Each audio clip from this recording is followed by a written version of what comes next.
हरे राम। ओम तत्सदिति विद्यानां निर्दिशन्तीं परं पदं ज्ञानविज्ञानसन्धात्रीं नमामो नाट्यभारतीं। भारतं राष्ट्रं प्रति, भारतीं भाषां प्रति ये ये बद्धादराः तेषां सर्वेषां भारतवासिनां विषये प्रेमादरपुरस्सरं विरचितानि नारायणस्मरणानि समुल्लसन्तु। भारतीरक्षणेनैव भारतं रक्षितं भवेत्। भारतीरक्षणेनैव भारतं रक्षितं भवेत्। अस्माकं देशस्य नाम भारतं, भाषायाः नाम भारती। ब्राह्मी तो भारती भाषा गीर्वाग्वाणी सरस्वती इति अमरः। संस्कृतभाषायाः अभिधानेषु अन्यतमं भारती इति अमराभिमतं। भारतस्यैव नारीरूपं यावत् भारती संस्कृतभाषा इत्युक्तं भवति। भारतं सर्वेषाम् अस्माकं पितृस्थाने, भारती संस्कृतभाषा मातृस्थाने विराजते। कोऽस्य अर्थः? संस्कृतभाषायाः भारतदेशस्य च अभेदः, अद्वैतः, तादात्म्यम् एव अस्य परमार्थः। भारतदेशः, भारतीभाषा या संस्कृतभाषा इति एकस्यैव तत्त्वस्य रूपद्वयमिति अनेनैव सिद्ध्यति, नाम्नैव सिद्ध्यति। वसनं भारते, वर्तनं भारते, वचनं भारत्यां, त एव परमार्थतः भारताः भारतीयाः। आसेतु शीताचलं व्यापत समस्तं भारतं व्याप्य वर्तते इत्येतदपि संस्कृतस्य भारती शब्दव्यवहरणकारणम्। या च पुनः वेदशास्त्रपुराणधर्मशास्त्रादिना प्रवृद्धा प्रसृता लोकस्तर एव प्राचीनतमा भारतीया संस्कृतिः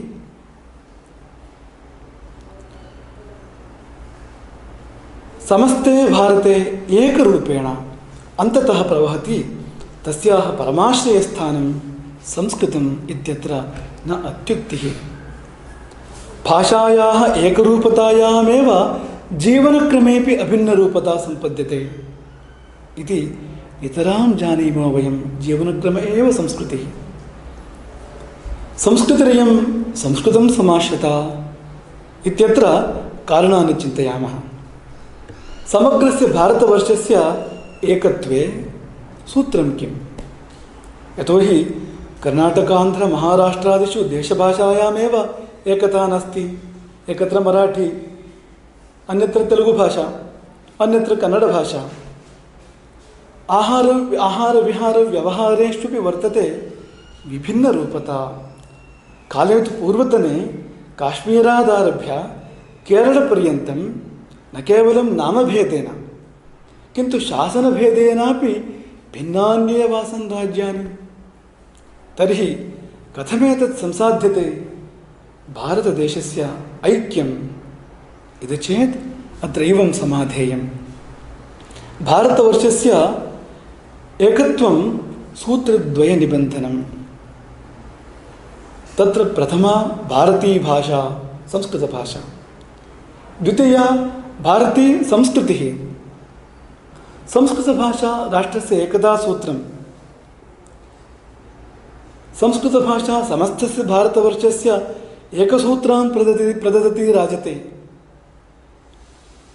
ननु तत्तद्देशेषु तत्रत्यया भाषया व्यवहारः प्रचलति न कुत्रापि संस्कृते। एवं सति कथं देशस्यास्ति एकसूत्रता, कथञ्च संस्कृतस्य तत्साधनत्वम् इति चेत् अस्तु नाम तत्तद्भाषायां तत्र व्यवहारः।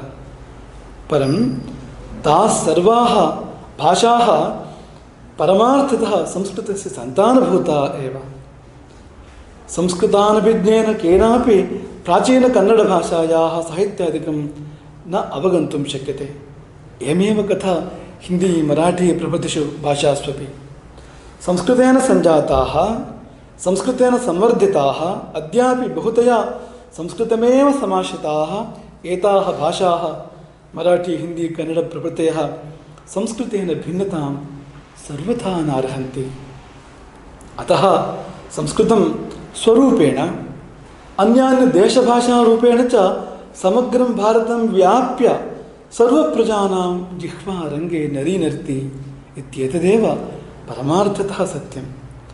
अत एव संस्कृतं भाषारूपेण अद्यापि भारतस्य एकत्वसाधकं सूत्रं भवितुमर्हति। भारतीय संस्कृतिः देशस्य एकता साधनं। द्वितीयम् एकत्वसाधनं भारतीय संस्कृतिः। पश्यता सा संस्कृतिवाहिनी कथं समग्रं भारतम् आप्लाव्य अनन्यया शोभया विलसति। उत्तरभारते तथा दक्षिणभारतस्थ कर्णाटकान्ध्र तमिळुनाडुराज्यादिषु पूर्वपुराणविषयेषु भगवतः रामकृष्णादि अवतारकथाविचारेषु तेषाम् उपदेशवचनेषु च एकरूपा श्रद्धा वर्तते। गंगा यमुना सरस्वती कावेर्यादि नदीविषयेषु पावित्र्यभावः समग्रे भारते एक एव।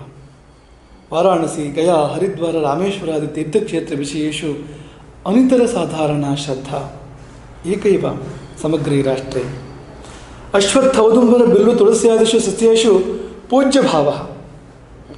गोषु न केवलं क्षीरदायित्वं किन्तु लोकमातृत्वदृष्टिः समग्रे भारते एकैव वर्तते। जननोपनयन विवाहादि धर्मशास्त्रोक्त संस्कारेषु च अभिन्नत्वं समग्रे देशे दरीदृश्यते। भगवदर्चनं तथा देवालयादिगमनादिकं नित्यनैमित्तिकेषु व्रतार्चनादिषु समानरूपता, गृहमागतानाम् आतिथ्यं, भस्म गोपीचन्दनादीनां धारणं, प्रातःकाले गृहस्वामिन्या रङ्गवल्ल्यादिरचनापद्धतिः काश्मीरतः केरलपर्यन्तम् एकत्वेन विराजते। एते च सर्वे न केवलं कुलाचारेण किन्तु रक्तगतसंस्काररूपेणैव प्रकाशन्ते भारतीयेषु सर्वेषु। राष्ट्रेऽस्मिन् न दृश्यते कोऽपि विविधेष्वपि देशेषु रामायणानभिज्ञः अविदितमहाभारतवृत्तान्तश्च ग्रामवासेषु पामरेष्वपि एतदेव ख्यापयति। विविधता विशोभितं राष्ट्रमिदं संस्कृतिसूत्रेण सम्यक् सूत्रितं सर्वथा सम्बद्धं च इति। संस्कृतिः जीवोद्धरणकारणं, संस्कृतिः वंशोद्धरणकारणं, संस्कृतिः समाजोद्धरणकारणं, संस्कृतिः राष्ट्रोद्धरणकारणं। जीवोद्धरणं, वंशोद्धरणं, समाजोद्धरणं, राष्ट्रोद्धरणं संस्कृत्या। एवं व्यष्टिं समारभ्य महासमष्टिपर्यन्तं सर्वत्र संस्कृतेः व्याप्तिः विराजते। एषा संस्कृतिः संस्कृताश्रिता। राष्ट्रस्य अस्य एकता सम्पादने प्रथमं सूत्रं तावत् संस्कृतमेव, द्वितीयं सूत्रं संस्कृतिरूपमपि संस्कृतमेव सर्वथा समाश्रितं। संस्कृतं विना संस्कृतिः कथं क्षणमपि भवितुमर्हति। संस्कृतद्वारेणैव संस्कृतेः अभिव्यक्तिः, संस्कृतकोशे एव संस्कृतेः संरक्षणं, संस्कृतनालेनैव संस्कृतेः जीवाज्जीवं देशाद्देशं कालात् कालं संक्रमणं। संस्कृतिः आत्मा, संस्कृतं तच्छरीरम्। एवं सति संस्कृतं विना संस्कृतिः कथं क्षणमपि भवितुमर्हति। किञ्च अमृतभाषैषा न कदापि मृतभाषा। नेयं मृतभाषा किन्तु वर्षस्यास्य भारतस्य आसीच्च व्यावहारिकी भाषा। व्यक्तवाचित्वमेव भाषाशब्दस्य अर्थः खलु। भाषो व्यक्तायां वाचि इति शब्दशास्त्रज्ञाः अवोचुः। भाषाशब्दस्यैव अर्थः सः। अर्वाचीनभाषाभिज्ञास्तु केचन न कदापि संस्कृतभाषा सर्वजनवर्गेषु व्यावहारिकतां प्राप। वर्तमानेऽपि काले व्यावहारिकभाषात्वेन न वर्तते इति च इयं मृतभाषा। पूर्वं विद्यमानापि केवलं विदुषां स्तरे एव पाण्डित्यप्रदर्शनार्थम् इति निगदन्ति। किमत्र तथ्यम् इति विचारयामः। पाणिनिप्रोक्तं व्याकरणशास्त्रं संस्कृतभाषा व्यावहारिकी इत्यत्र अनेकानि प्रमाणानि स्थापयति। आह च भाष्यकारः अथ शब्दानुशासनं केषां शब्दानां लौकिकानां वैदिकानां च। वैदिकशब्दात् पृथगुक्त्या एव लौकिका भाषाशब्दा इत्यवगम्यते। लोके विदिताः लौकिका इति निर्वचनं कृतवांश्च कैयटः। तथा च लौकिकत्वं नाम लोकविदितत्वं सिद्धम् इति सिद्धं। तेन गैर्वाणी लोकविदिता इत्यपि सिद्धं। नो चेत् केषां शब्दानां लौकिकानां वैदिकानाम् इति विभागः कथं समर्थ्यते? सूत्रमिदम् अवलोकयन्तु। प्रहासे च मन्योपपदे मन्यते उत्तम एकवच्च। अनेन सूत्रेण मध्यमोत्तमपुरुषयोः व्यत्ययं द्वित्वबहुत्वयोः एकत्वं च प्रशास्ति आचार्यः। एहि मन्ये ओदनं भोक्ष्यसे, एहि मन्ये रथेन यास्यसि, न हि यास्यसि यातस्तेन ते पिता इत्यादि उदाहरणानि। एतानि च जामातरं प्रति शालकादेर्वचनानि इति व्याख्यातारः। एष च परिहासः विनोदप्रसङ्गः लोकव्यवहार एव भवेत्, न पुनः केवलं पण्डितानां शास्त्रार्थेषु। भो राजन्यविषान् वैति वाच्यम् इति वार्तिकं तथा दूराद्धूते च हैहे प्रयोगी हैहयोः इत्यादीनि च सूत्राणि व्यावहारिकतां समर्थयन्ति संस्कृतस्य। अनेन च वार्तिकेन क्षत्रियवैश्या अपि भारत्यां संलपनं कुर्वन्ति स्म इति अवगम्यते किल। दूरादाह्वाने आगच्छ भो माणवका इत्यत्र पृथयुक्तप्रयोगः दृश्यते। तदेवाह आचार्यः दूराद्धूते च हैहे प्रयोगे हैहयोः इत्यादिभिः सूत्रैः अद्यापि काले दूरादाह्वाने प्लुतः भवत्येव। एवमेव चौरचौरा घातयिष्यामि त्वाम् इत्युदाहरणमः च आचार्यः आम्रेडितं भर्सन इत्यस्य सूत्रस्य। लोके इदानीमपि चोरः कश्चन दुष्टः अथवा पलायनपरो वा अवलोक्यश्चेत् कथम् आहूयते? कन्नडभाषायां कळ्ळा कळ्ळा इति। तत्र पृथक्प्रयोगः कन्नडभाषायामपि वर्तते एव। अन्यदपि अवलोकयन्तु। कणे मनसि श्रद्धाप्रतिघात इत्येकं पाणिनीयं सूत्रं। कणे हत्य पिबति इति प्रयोगः। सूक्ष्मः धान्यखण्डः कणः तावत्पर्यन्तं पिबति, यावदभिलाषा निवृत्तिः तावत् पिबति इत्यर्थः। किम् उपपन्नमेतेन? एकदा सेयं भाषा सार्वजनीना आसीदित्येव किल। अपि च सर्वास्वपि भाषासु केचन शब्दसन्धानविशेषाः समाहृत्य अर्थविशेषबोधकाः भवन्त्येव। आङ्ग्लभाषायाम् ईडियम् इति वदन्ति, कन्नडभाषायां नुडिगट्टु इति व्यवह्रियते। न केवलम् अयं विदुषां प्रयोगः, किन्तु सर्वे जनाः अपि जनता सामान्यमपि दैनन्दिनव्यवहारेषु प्रयोगं कुर्वन्ति। तद्यथा अङ्गीकृत्य इत्यर्थे ऊरीकृत्य,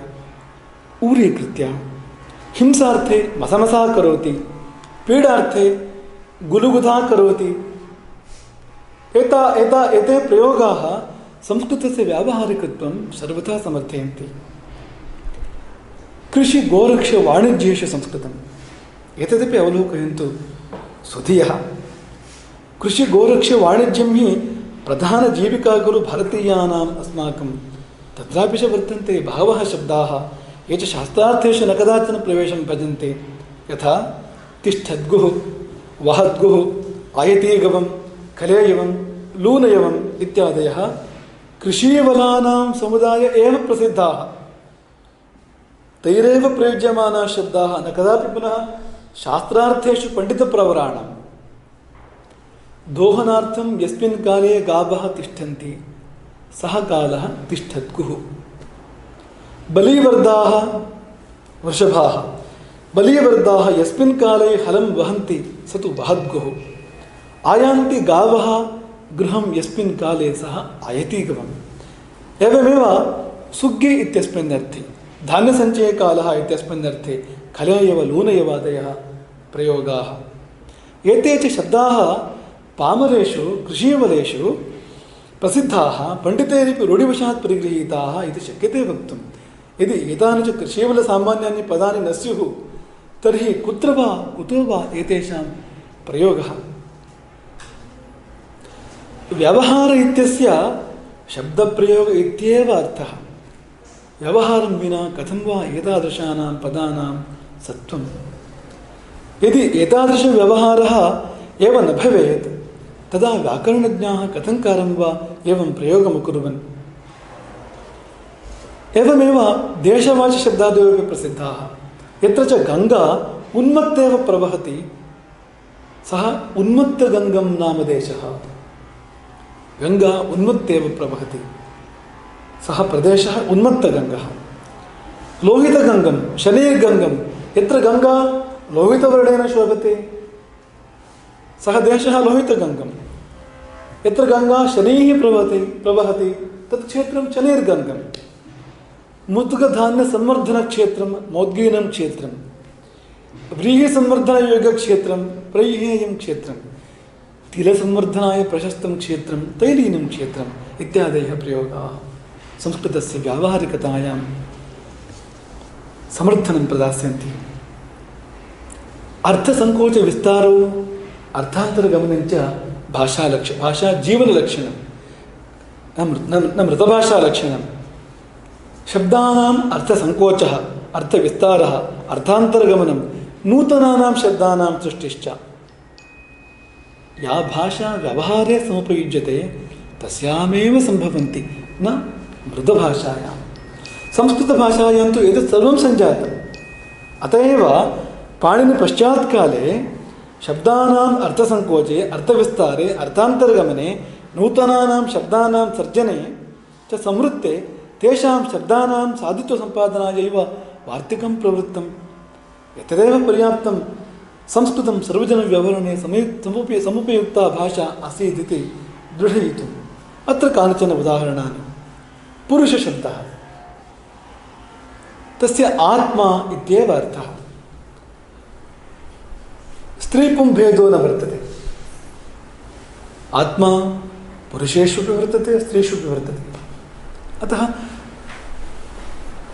पुरुषशब्दः आत्मसामान्यवाची एव आसीत् वर्तते परन्तु कालभेदेन पुंस्त्वविशिष्टलिङ्गविशेषे प्रयुज्यते इदानीम् अर्थसङ्कोचः अत्र एवमेव तिलसम्बन्धी इत्यर्थे विद्यमानस्य तैलपदस्य स्नेहसामान्यवाचकत्वं च जातम् अर्थविस्तरात् गोष्ठमिति पदं तिष्ठन्ति गावः अत्रेति व्युत्पत्त्या गावां बन्धनस्थाने प्रयुक्तं भवति स्वभावतः पशुपालकैरेव प्रयुज्यमानोऽयं शब्दः क्रमेण गवां सम्बन्धं विहाय केवलं बन्धनस्थानम् इत्यर्थ एव रूढमभवत् अयम् अर्थसङ्कोचः गोगोष्ठम् अविगोष्ठं महिषीगोष्ठम् इत्यादयः प्रयोगाः यदा लोके संवृत्ताः तेषां शब्दानां साधुत्वनिर्वाहाय वार्तिककारः गोष्ठादयः स्थानादिषु पशूनामभ्यः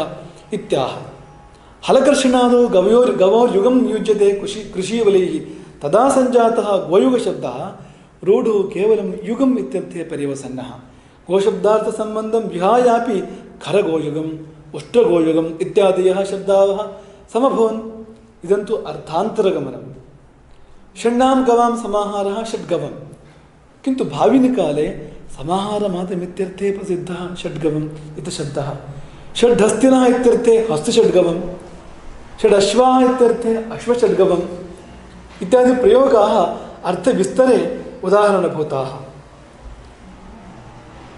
एवमेव यस्तावत् कार्यकाले नायाति कर्तव्यकाले नायाति किन्तु भोजनसमये एव सः पात्रे समितः यः गृह एव शूरः न तु बहिः सः मातरिशूरः यः पुनः भोजने समर्थः न तु कर्तव्ये न तु कार्ये स भवति पिण्डीशूरः। आजन्म दरिद्रः इत्युक्ते गर्भतृप्तः, गर्भे तृप्तः। श्रोतुः उद्वेगजनकं निरर्थकं जल्पनं करोति, सः कर्णे तिरटिरा करोति, कर्णे चुरुचुरा करोति। एवमादयः प्रयोगाः खलु सार्वजनीनत्वं प्रतिपादयन्ति संस्कृतस्य। शब्दानां निर्वचनं संस्कृतभाषायाः वैशिष्ट्यं। संस्कृतशब्दानाम् अर्थनिर्वचनं शक्यते कर्तुं, किन्तु नैव द्रष्टुं शक्यम् अन्यभाषासु। किं निमित्तम् अयमेव शब्दः प्रयोक्तव्यः, शब्दस्य व्युत्पत्तिः निष्पत्तिः कथम् इत्यत्र निरुक्तं प्रमाणपद्धतिमधिरोहति वैद्वाण्यां। यथा पद्यते गम्यते इति पादः, करोति सर्वम् इति करः, नीयते अनेन इति नेत्रं, के शिरसि शेते इति केशः, पुरि शरीरे शेते इति पुरुषः, वसूनि धरति इति वसुन्धरा, गच्छति इति गौः इत्यादिकम्। अन्यभाषाणां संस्कृतभाषामूलत्वं। भारतीयभाषासु हिंदी कन्नड मराठी इत्येवमादिषु प्रायः सर्वे शब्दाः संस्कृतस्यैव वा संस्कृतमूलाः तज्जन्याः वा भवन्ति इति स्पष्टं विज्ञायते। न केवलं भारतीयभाषासु, ततो बहिरपि आङ्ग्लादिभाषासु संस्कृतछायां तन्मूलत्वं च अनुमातुं शक्यते। तद्यथा संस्कृते विद्यमानः मनश्शब्दः ग्रीक् भाषायां मेनोस् इति, संस्कृते नौ शब्दः ग्रीक् भाषायां नो इति, संस्कृतस्य त्वं शब्दः ग्रीक् भाषायां तु इति, संस्कृतस्य ददामि शब्दः ग्रीक् भाषायां दिदोमि इति, संस्कृतस्य भरन्ति शब्दः ग्रीक् भाषायां फरन्ति इति, संस्कृतस्य युगशब्दः ग्रीक् भाषायां जुगा, लैटिन् भाषायां जुग, युग जुगा जुग, संस्कृतस्य अस्ति शब्दः ग्रीक् भाषायाम् एस्ति, लैटिन् भाषायाम् एस्त्, संस्कृतस्य जनशब्दः प्रसिद्धः जनशब्दः ग्रीक् भाषायां जनोस्, लैटिन् भाषायां जनस्। एवमेव जर्मन् लैटिन् आङ्ग्लादिषु पितृभ्रातृ अश्व त्रिशब्द गवादिशब्दाः संस्कृतरूपवदेव परिदृश्यन्ते। आचार्य शङ्करभगवत्पादैः संस्कृतमाध्यमस्वीकारः, अन्यैश्च आचार्यप्रवरैः समग्रे भारते चरित्वा सनातनवैदिकधर्मस्य भारतीयसंस्कृतेश्च समुद्धरणं कृतं श्रीमदाचार्यशङ्करभगवत्पादैः इति जानन्ति एव सर्वेपि। आचार्यास्तु अबोधयन् सर्वान् संस्कृतमेव समाश्रित्य। एवमेव मध्वाचार्यैः तथा श्रीरामानुजाचार्यैरपि स्वकीयाः उपदेशाः संस्कृतमवलम्ब्यैव दत्ताः इत्यस्य कोऽर्थः। तदा सर्वत्र भारते संस्कृतं सुलभतया सर्वे जानन्ति स्म इत्येव अर्थः खलु। संस्कृतं सर्वजनसंवादसाधनम्। अन्यदुदाहरणं, पूर्वतने काले संस्कृतभाषा न केवलं पण्डितानाम् अपि तु सामान्यजनानां सार्वजनीना भाषा आसीत् इत्यत्र नास्ति संशीतिः। भोजप्रबन्धस्थम् एकं पद्यं तद्विषये प्रमाणपद्धतिम् अधिरोहति। राजा भोजः राज्यस्थम् एकं तन्तुवायं वस्त्रकारं समाहूय पृच्छति, काव्यरचनायां त्वं समर्थः किम् इति। तदा सः कुविन्दः एवं वदति, काव्यं करोमि न तु चारुतरं करोमि, यत्नात् करोमि यदि चारुतरं करोमि, भूपालमौणिमणिमण्डितपादपीठ हे साहसाङ्क कवयामि वयामि यामि।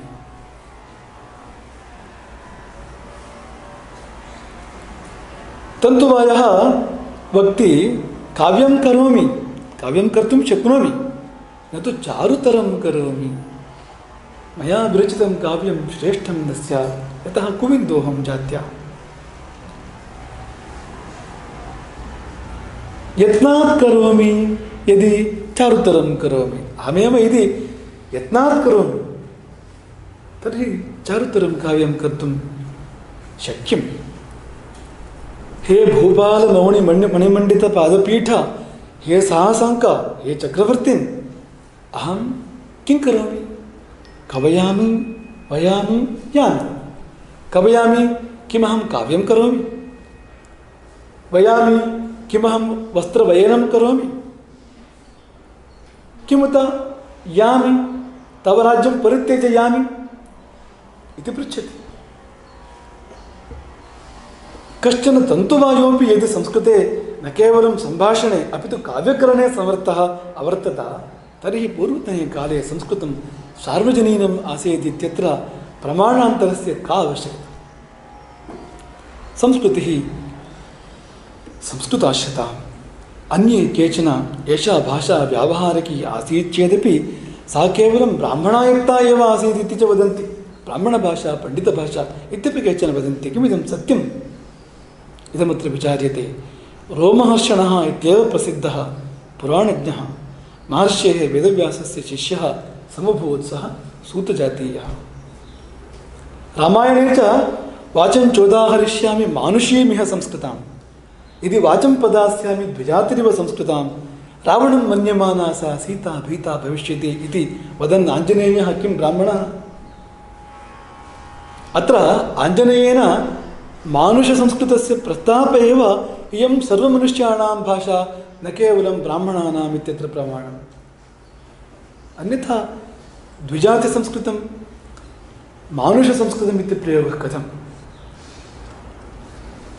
शबरीगुहादयः तथा भारतस्थाः शबरीगुहादयः रामायणस्थाः तथा भारतस्थाः धर्मव्यासतुलाधरादयः न कुरु ब्राह्मणाः. यदि इयं ब्राह्मणायुक्ता स्यात् भाषा, आर्यदेव, शान्तरक्षिता, धर्मकीर्ति, दिङ्नागादयः बौद्धाः विद्वांसः कथं वा संस्कृतमाश्रित्य सुमतम् उपादिदेषु? आल्बरूनी, अबुल् फज़ल् इत्यादयः रामायण भारतादीन् ग्रन्थान् स्वकीयभाषासु अनुवादं कथमकुर्वन्? वराहमिहिरस्तु यवनानामपि शास्त्रज्ञत्वेन पूज्यत्वं वक्ति, यवनानामपि पूज्यत्वं वक्ति शास्त्रज्ञत्वेन. शास्त्रज्ञत्वं तु संस्कृतज्ञत्वं विना नैव सिद्ध्यति. तस्यैव उत्तरीयं म्लेच्छाः यवनाः तेषु सम्यक् शास्त्रमिदं ज्योतिषं शास्त्रम् इदं स्थितं. द्विजवत् तेऽपि पूज्यन्ते, किं पुनर्वेदविद्विजः. एतावता इदं प्रतिपादितं भवति. संस्कृतं भारतं चेति अद्वयम्. भारती मातृस्थाने, भारतं पितृस्थाने.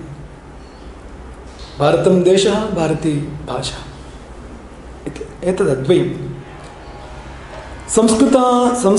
संस्कृतनामकेन एकेनैव सूत्रेण समग्रं राष्ट्रमिदम् एकसूत्रितम्. राष्ट्रस्य जीवात् भूता संस्कृतिः सर्वथा संस्कृतमेव समाश्रिता. अमृतभाषा एषा न कदापि मृतभाषा व्यवहारमर्हति. संस्कृतं सार्वजनीनं, न केवलं ब्रह्मायत्तं चित्रायत्तं, सार्वजनीनम्. एतत् यदावता प्रतिपादितं भवति. ಈವರೆಗಿನ ವಾರ್ತಾಲಾಪ ತಾಯಿಯ ಕುರಿತು, ಇನ್ನು ಮುಂದೆ ಗುರುವಿನ ಕುರಿತು. ತಾಯಿ ಸಂಸ್ಕೃತ, ಗುರುಕುಲ. ನಮಗಿವತ್ತು ಪದತ್ವವಾಗಿರುವ ವಿಷಯವೇ ಅಂಥದ್ದು. ಸಂಸ್ಕೃತ ಮತ್ತು ಗುರುಕುಲ ಶಿಕ್ಷಣ ಪದ್ಧತಿ ಎರಡು ಒಂದಕ್ಕೊಂದು ತುಂಬ ಸಂಬಂಧ ಇರತಕ್ಕಂಥ ವಿಷಯಗಳು. ಯಾಕೆಂದರೆ ಗುರುಕುಲ ಶಿಕ್ಷಣದಲ್ಲಿ ಸಂಸ್ಕೃತವೇ ಮಾಧ್ಯಮವಾಗಿದ್ದದ್ದು, ಸಂಸ್ಕೃತದಲ್ಲಿ ಸಂಸ್ಕೃತಿ ನಿಹಿತವಾಗಿದ್ದಿರತಕ್ಕಂಥದ್ದು. ಸಂಸ್ಕೃತದ ಕುರಿತು ಸಾಕಷ್ಟು ಚಿಂತನೆ ಆಯಿತು. ಗುರುಕುಲದ ಕುರಿತು, ಗುರುಕುಲ ಶಿಕ್ಷಣ ಪದ್ಧತಿಯ ಕುರಿತು ಕೊಂಚ ಚಿಂತನೆ ಮಾಡೋದಾದರೆ, ಗುರುಕುಲ ಎಂದರೆ ಏನು? ಆ ಶಬ್ದಕ್ಕೆ ಅರ್ಥ ಏನು? ಗುರೋಃ ಕುಲಂ ಗುರುಕುಲಂ. ಗುರುವಿನ ಕುಲವೇ ಗುರುಕುಲ. ನಮ್ಮಲ್ಲಿ ಕುಲ ಕೇವಲ ಮಕ್ಕಳು ಮೊಮ್ಮಕ್ಕಳ ಮೂಲಕವಾಗಿ ಮುಂದುವರಿಯೋದಲ್ಲ, ಶಿಷ್ಯ ಪ್ರಶಿಷ್ಯರ ಮೂಲಕವಾಗಿ ಕೂಡ ಮುಂದುವರಿಲಿಕ್ಕೆ ಸಾಧ್ಯ. ವಂಶೋ ದ್ವಿಧ ವಿದ್ಯೆಯ ಜನ್ಮನಾಚ. ವಂಶವೆಂಬುದು ಎರಡು ಬಗೆ, ವಿದ್ಯೆಯ ಮೂಲಕವಾಗಿ. ಹಾಗಾಗಿ ಗುರುಕುಲ ಅಂದರೆ ಶಿಷ್ಯ ಪ್ರಶಿಷ್ಯರ ಮೂಲಕವಾಗಿ ಆ ಗುರುವಿನ ಕುಲ ತಾನು ಬೆಳೀತಕ್ಕಂಥದ್ದು. ವಿದ್ಯೆಯ ತಾಯಿ, ಗುರುವೇ ತಂದೆ. ಹಾಗಾಗಿ ಗುರುಕುಲದ ಹಿಂದೆ ಅಂತಹ ಭವ್ಯ ಕಲ್ಪನೆ ಇದೆ. ಮತ್ತು ಗುರುಕುಲದಲ್ಲಿ ಗುರುಗಳ ಬೆಳಕಲ್ಲಿ, ಗುರುಗಳ ನೆರಳಲ್ಲಿ ಗುರುಗಳ ನೆರಳಾಗಿ ಗುರುಗಳನ್ನೇ ಅಧ್ಯಯನ ಮಾಡುವ ಅವಕಾಶ. ಹಾಗಂದರೆ ಆದರ್ಶ ವ್ಯಕ್ತಿಯೇ ಗುರುವಾಗಿರ್ತಾನೆ. ಆ ಗುರುವನ್ನು ಅವಲೋಕಿಸುವುದೇ ಅಧ್ಯಯನ. ಆ ಗುರು ಯಾವಾಗ ಹೇಳ್ತಾನೆ, ಯಾವಾಗ ಮಲಗ್ತಾನೆ, ಏನೇನು ಮಾತಾಡ್ತಾನೆ, ಹೇಗೆ ವ್ಯವಹಾರ ಮಾಡ್ತಾನೆ, ಯಾವ ಸಂದರ್ಭದಲ್ಲಿ ಹೇಗೆ ನಡ್ಕೊಳ್ತಾನೆ, ಇದನ್ನು ಹತ್ತಿರದಿಂದ ಅವಲೋಕನ ಮಾಡೋದಿದೆಯಲ್ಲ, ಇದೇ ನಿಜವಾಗಿರ್ತಕ್ಕಂಥ ಒಂದು ಶಿಕ್ಷಣ. ಇದು ಹೇಗೆ ನಮಗೆ ಒಂದು ಸಂಸ್ಕಾರ ಕೊಡಲಿಕ್ಕೆ ಸಾಧ್ಯವೋ ಹಾಗೆ ಬೇರೆ ಯಾವುದೂ ಕೂಡ ಸಂಸ್ಕಾರವನ್ನು ಕೊಡಲಿಕ್ಕೆ ಸಾಧ್ಯ ಇಲ್ಲ ಅಂತ. ಗುರುಕುಲಗಳ ಪ್ರಧಾನ ಪಠ್ಯವೇ ಜೀವನ ವಿಧಾನ. ನಾವು ಹೇಗೆ ಬದುಕಬೇಕು, ಹೇಗೆ ಬದುಕಬಾರ್ದು ಎನ್ನುವಂಥದ್ದು. ಅದಕ್ಕೆ ಉದಾಹರಣೆ ಪ್ರತ್ಯಕ್ಷ ಕಣ್ಮುಂದಿರ್ತಕ್ಕಂಥ ಗುರು, ಅವನ ಸಂತತಿ ಬೆಳೀತಕ್ಕಂಥದ್ದು ವಿದ್ಯೆಯ ಮೂಲಕವಾಗಿ, ಅದೇ ಗುರುಕುಲ ಎನ್ನುವಂಥದ್ದು ಅಂತ. ಹಾಗಾಗಿ ಈ ಅಪೂರ್ವ ಅವಕಾಶ ನೋಡಿ, ಶಾಲಾ ಕಾಲೇಜುಗಳಲ್ಲಿ ಈಗಿನ ಶಿಕ್ಷಣ ಪದ್ಧತಿಯಲ್ಲಿ ಅಂಥ ಅವಕಾಶ ಇಲ್ಲ. ಅವತ್ತು ಆದರ್ಶ ವ್ಯಕ್ತಿಯ ವಸಿಷ್ಠ, ವಿಶ್ವಾಮಿತ್ರ, ವಿಷ್ಣುಗುಪ್ತರಂಥ ಆದರ್ಶ ವ್ಯಕ್ತಿಗಳ ಪಕ್ಕದಲ್ಲಿ ಇದ್ದುಕೊಂಡು ಅವರನ್ನು ಅವಲೋಕಿಸ್ತಾ ಇದ್ದರೆ ಆಯಿತು, ಅವನ ಅಧ್ಯಯನ ಸಂಪನ್ನ. ಮತ್ತು ಗೃಹ ಗುರುಕುಲಗಳು ಅಂದರೆ ಮನೆ ಮನೆಗಳು ಗುರುಕುಲಗಳು. ಮಹಾಗುರುಕುಲಗಳ ವಿಷಯ ಬೇರೆ. ಮನೆ ಮನೆಗಳು ಕೂಡ ತಮ್ಮ ಮಕ್ಕಳಿಗೋ ಅಥವಾ ತಮ್ಮ ಸುತ್ತಮುತ್ತ ಇರತಕ್ಕಂಥವರಿಗೋ ಶಿಕ್ಷಣ ಕೊಡದೆ ವಿದ್ಯಾವಂತರು ಇರ್ತಿರಲಿಲ್ಲ. ಹಾಗಾಗಿ ಮನೆ ಮನೆಗಳು ಕೂಡ ಗುರುಕುಲಗಳಾಗಿದ್ವು ಅನ್ನೋದನ್ನು ಗಮನಿಸಬೇಕು. ಎಷ್ಟು ದೊಡ್ಡ ಈ ಗುರುಕುಲಗಳ ವೈಭವ ಅಂದರೆ ಈ ಕುಲಪತಿ ಶಬ್ದದ ಅರ್ಥ. ಮುನೀನಾಂ ದಶಸಹಸ್ರಂ ಯೋನ್ನದಾನಾದಿ ಪೋಷಣಾತ್ ಅಧ್ಯಾಪಯತಿ ವಿಪ್ರರ್ಷಿ ಸವಿ ಕುಲಪತಿ ಸ್ಮೃತಃ. ಮುನೀನಾಂ ದಶಸಹಸ್ರಂ, 10,000 ಮುನಿಗಳಿಗೆ, 10,000 ವಿದ್ಯಾರ್ಥಿಗಳಿಗೆ, ಮನನಶೀಲರಿಗೆ, ಮುನಿ ಶಬ್ದಕ್ಕೆ ಮನನಶೀಲ ಅಂತ ಅರ್ಥ. 10,000 ಮನನಶೀಲರಿಗೆ ಅನ್ನದಾನಾದಿ ಪೋಷಣದ ಜೊತೆಯಲ್ಲಿ ಯಾರು ವಿದ್ಯೆಯನ್ನು ಕೊಡ್ತಾನೋ ಅವನು ಕುಲಪತಿ. ಹೇಗಿತ್ತು ನೋಡಿ. ರಾಜರು ಸಹಕರಿಸ್ತಾ ಇದ್ರು, ಆಢ್ಯ ಗೃಹಸ್ಥರು ಸಹಕರಿಸ್ತಾ ಇದ್ರು. ತತ್ಪರಿಣಾಮವಾಗಿ ಕುಲಪತಿಗಳು 16,000 ಶಿಷ್ಯರನ್ನು ಸಾಕ್ತಾ ಇದ್ರು, ಸಲಹುತ್ತಾ ಇದ್ರು ಮತ್ತು ಅವರಿಗೆ ವಿದ್ಯೆಯನ್ನು ಕೊಡ್ತಾ ಇದ್ರು. ಈ ಗುರುಕುಲವೆಂಬುದು ಕೇವಲ ಬ್ರಹ್ಮವಿದ್ಯೆ ಬ್ರಾಹ್ಮಣರಿಗೆ ಸೀಮಿತವಲ್ಲ. ಎಲ್ಲ ವಿದ್ಯೆಗಳು ಕೂಡ ಗುರುಕುಲದ ಮೂಲಕ ಪ್ರಸಿದ್ಧವಾಗ್ತಾ ಇದ್ವು. ಕ್ಷೇತ್ರ ವಿದ್ಯೆಗಳು ಗುರುಕುಲದಲ್ಲೇ ಬೆಳೆದು ಬರ್ತಾ ಇದ್ವು. ವಿದ್ಯೆಗಳು ಅಥವಾ ರಾಜನೀತಿ ಇಂಥದ್ದು, ಅಥವಾ ಬೆಡಗಿಗಳು, ಕಮ್ಮಾರರು, ಸೊನೆಗಾರರು, ಕ್ಷೌರಿಕರು, ಶಿಲ್ಪಿಗಳು, ಇವೆಲ್ಲ ವಿದ್ಯೆಗಳೇ. ಇವೆಲ್ಲವೂ ವಿದ್ಯೆಗಳು. ಕೇವಲ ವೇದ ಮಾತ್ರ ವಿದ್ಯೆ ಎಂಬುದಲ್ಲ, ಇವೆಲ್ಲವೂ ವಿದ್ಯೆಗಳು. ಒಂದು ಮನೆ ಕಟ್ಟಬೇಕು, ಒಂದು ವಿದ್ಯೆ ಅಲ್ವಾ ವಾಸ್ತು ಎನ್ನುವಂಥದ್ದು. ಆಯುರ್ವೇದ ವಿದ್ಯೆ ಅಲ್ವಾ. ಆಯುರ್ವೇದವನ್ನು ಅವತ್ತಿನ ಕಾಲದಲ್ಲಿ ಅಂದರೆ ಈ ದ್ವಿಜಾತಿಯನ್ನು ಹೊರತುಪಡಿಸಿ ಉಳಿದವರೇ ಮುಖ್ಯವಾಗಿ ಮಾಡ್ತಾ ಇದ್ದಂಥದ್ದು ಅಂತ. ಹಾಗಾಗಿ ಇವೆಲ್ಲವೂ ಕೂಡ ವಿದ್ಯೆಗಳು. ಇವೆಲ್ಲವೂ ಗೃಹ ಗುರುಕುಲಗಳಲ್ಲಿ ಅಥವಾ ಮಹಾಗುರುಕುಲಗಳಲ್ಲಿ ಪಾಠಿತವಾಗ್ತಾ ಇದ್ದವು. ಮತ್ತು ಅವತ್ತಿನ ಕಾಲದಲ್ಲಿ ಅಧ್ಯಯನಕ್ಕೆ ಅಂತಸ್ತು ಅಡ್ಡ ಅಲ್ಲ. ಇವತ್ತು ಯಾವುದೋ ಒಂದು ಇಂಟರ್ನ್ಯಾಷನಲ್ ಸ್ಕೂಲ್ ಅಂದರೆ ಎಲ್ಲರೂ ಅಲ್ಲಿ ಒಟ್ಟಿಗೆ ಹೋಗ್ಲಿಕ್ಕೆ ಸಾಧ್ಯ ಇಲ್ಲ. ಅಂದರೆ ಆಢ್ಯ ದರಿದ್ರರು ಒಟ್ಟಿಗೆ ಅಧ್ಯಯನ ಮಾಡಲಿಕ್ಕೆ ಸಾಧ್ಯ ಇಲ್ಲ. ಆಢ್ಯರ ಮಾತ್ರ ಹೋಗ್ಲಿಕ್ಕೆ ಸಾಧ್ಯ ಅಲ್ಲಿ. ಅದು ಅವತ್ತಿನ ಕಾಲ ಹಾಗಲ್ಲ. ದ್ರೋಣ ದ್ರುಪದರು, ಕೃಷ್ಣ ಕುಚೇಲರು ಒಟ್ಟಿಗೆ ಅಧ್ಯಯನ ಮಾಡ್ತಾಯಿದ್ರು. ದ್ರೋಣ ಚಕ್ರವರ್ತಿ, ದ್ರುಪದ ಚಕ್ರವರ್ತಿ, ದ್ರೋಣ ಅಕಿಂಚನ ದರಿದ್ರ, ಒಟ್ಟಿಗೆ ಅಧ್ಯಯನ ಮಾಡ್ತಾಯಿದ್ರು. ಕುಚೇಲನ ಬಗ್ಗೆ ನಾವು ಹೇಳಬೇಕು ಅಂತಲೇ ಇಲ್ಲ. ಕೃಷ್ಣ ಲಕ್ಷ್ಮೀಪತಿ, ರುಕ್ಮಿಣಿಪತಿ ಒಟ್ಟಿಗೆ ಅಧ್ಯಯನ ಮಾಡ್ತಾಯಿದ್ರು. ಅಂತಸ್ತು ಅಡ್ಡವಲ್ಲ ಅಂತ. ತಂದೆ ಯಾರು ಎಂದು ಗೊತ್ತಿಲ್ಲದೆ ಇರತಕ್ಕಂಥ ಸತ್ಯಕಾಮ ಜಾಬಾಲನಿಗೂ ಗುರುಕುಲದಲ್ಲಿ ಅವಕಾಶವಿದೆ. ಪ್ರಮಾಣ ಯಾವುದು ಅವತ್ತು? ಅರ್ಹತೆಯ ಪ್ರಮಾಣ, ಮತ್ತು ಯಾವುದು ಕೂಡ ಅಲ್ಲ ಅಂತ. ಪ್ರಾಚೀನ ಭಾರತದಲ್ಲಿ ಗುರುಕುಲಗಳು ಹೇಗಿದ್ವು ಅನ್ನೋದನ್ನು ನಾವು ತಕ್ಷಶಿಲೆ ಒಂದರ ಉದಾಹರಣೆ ಮೂಲಕವಾಗಿ ನಿರೂಪಿಸಬಹುದು.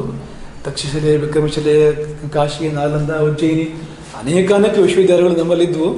ಅವೆಲ್ಲವನ್ನೂ ವರ್ಣನೆ ಮಾಡಲಿಕ್ಕೆ ಸಮಯ ತುಂಬ ಸೀಮಿತವಾಗಿರ್ತಕ್ಕಂಥದ್ದು. ತಕ್ಷಶಿಲೆಯನ್ನು ಗಮನಿಸಿದರೆ ಜಗತ್ತಿನ ಮೊಟ್ಟ ಮೊದಲ ವಿಶ್ವವಿದ್ಯಾಲಯವಿದೆ. ಬಿಳಿಯರು ತಾವೇ ಮೇಲು ತಂದುಕೊಳ್ತಾರೆ, ನಮ್ಮನ್ನು ಮೇಲೆತ್ತರಕ್ಕೆ ತಾವು ಬಂದವರು ಅಂತ ಅಂದ್ಕೊಳ್ತಾರೆ. ಆದರೆ ಈ ಬಿಳಿಯರಿಗೆ ಮಾಂಸವನ್ನು ಬೇಯಿಸಿ ತಿನ್ನಬೇಕು ಅಂತೂ ಕೂಡ ಗೊತ್ತಿಲ್ಲದೆ ಇರೋ ಕಾಲದಲ್ಲಿ ನಮ್ಮಲ್ಲಿ ವಿಶ್ವವಿದ್ಯಾಲಯಗಳಿದ್ದವು. ಜಗತ್ತಿನ ಮೊಟ್ಟ ಮೊದಲ ವಿಶ್ವವಿದ್ಯಾಲಯ. ಅಲ್ಲಿ 18 ವಿದ್ಯಾಸ್ಥಾನಗಳ 64 ಕಲೆಗಳ ಅಧ್ಯಾಪನ ಸ್ಥಾನ ಅದು ತಕ್ಷಶಿಲೆಯ ವಿಶ್ವವಿದ್ಯಾಲಯ. ವೇದಾಂಗಗಳು, ಅರ್ಥಶಾಸ್ತ್ರ ಭೇಷಜ್ಯಗಳು, ತತ್ವಜ್ಞಾನ, ಶಿಲ್ಪಕಲೆ, ಸ್ಥಾಪತ್ಯಗಳು ಇಲ್ಲಿ ಅಧ್ಯಯನ ವಿಷಯಗಳು. 10,000ಕ್ಕೂ ಮಿಕ್ಕಿದ ಭಾರತೀಯ ವಿದ್ಯಾರ್ಥಿಗಳು. ಕುಲಪತಿ ಅಂತ ಆಗೋದು ಈ ಸಂದರ್ಭದಲ್ಲಿ ಅಂತ. ಹಾಗೆ ಇಂಡೋನೇಷಿಯಾ, ವಿಯೆಟ್ನಾಂ, ಜಪಾನ್, ಚೀನಾ ಮೊದಲಾದ ಅನ್ಯಾನ್ಯ ದೇಶದ ವಿದ್ಯಾರ್ಥಿಗಳು, ಕೇವಲ ವಿದೇಶಿ ವಿದ್ಯಾರ್ಥಿಗಳೇ 60ಕ್ಕೂ ಹೆಚ್ಚಿನ ವಿಭಾಗಗಳು ಅಧ್ಯಯನ ಮಾಡ್ತಾ ಇದ್ರು ಅಂತ ಕೇಳ್ತೇವೆ ನಾವು. 2,000ಕ್ಕೂ ಮಿಕ್ಕಿದ ಅಧ್ಯಾಪಕರುಗಳು. ಅತ್ಯಂತ ಕಠಿಣ ದ್ವಾರ ಪರೀಕ್ಷೆ, 10ರಲ್ಲಿ 3ರಿಗೆ ಮಾತ್ರ ಪ್ರವೇಶ. ದ್ವಾರಪಾಲಕ ಕೂಡ ದ್ವಾರ ಪರೀಕ್ಷೆಯನ್ನು ಮಾಡೋದ್ರಲ್ಲಿ ಸಮರ್ಥ. ಸ್ಥಿತಿವಂತ ವಿದ್ಯಾರ್ಥಿಗಳಿಂದ ಬೋಧನಾ ಶುಲ್ಕ, ಬಡ ವಿದ್ಯಾರ್ಥಿಗಳಿಗೆ ಗೃಹಸ್ಥರ ನೆರವು.